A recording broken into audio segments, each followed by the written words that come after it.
meeting. Terre Haute's Hulman Center needs renovation. The city also needs convention space. Local leaders say they have a plan to solve both problems, but will need state approval for it to become a reality. News 10's John Swanner joins us live in the studio tonight. He's in tonight's top story. John tells us more about why Terre Haute wants a sports and convention district. John? Well, Mike and Patrice, if you're familiar with how the city of Indianapolis replaced the aging RCA Dome with Lucas Oil Stadium and added space for their convention center, then you're familiar with a sports district.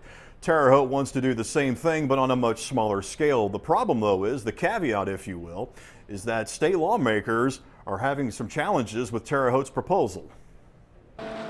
Of all facilities in downtown Terre Haute, events at the Hulman Center bring the most people downtown. It's an asset that we certainly need to be a part of making better. Dave Patterson has been at the Terre Haute Convention and Visitors Bureau for nearly 2 decades. In that time, he says Terre Haute has moved from a business to what he calls an event market. And sports has led that way and pays the bills to a large extent. This brings us back to the Hulman Center, the city's largest civic center run currently by Indiana State University. Mayor Duke Bennett confirms Hulman Center needs roughly $30 million worth of renovations. The city is also in need of convention space. Most communities our size have about 66,000 square feet available to the public to use.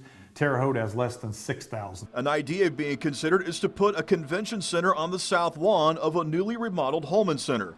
Covering the costs of both projects would be challenging, to say the least. That's why Clyde Kersey and other local state lawmakers sponsored a bill to create a sports and convention district in Terre Haute. Here's how it works. Sales taxes generated within the district are kept locally to make bond payments on sports and convention projects. The problem is most other cities that have these districts also have pro sports teams with paid athletes. Terre Haute does not.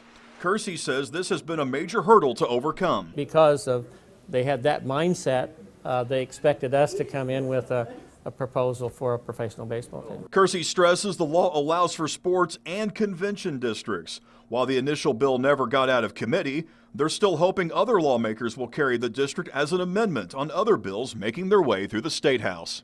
Other Indiana cities with these districts include Fort Wayne, South Bend, Evansville, and the aforementioned Indianapolis. In fact, Indy is looking to expand their district to include a new soccer stadium, and that's expected to pass the State House.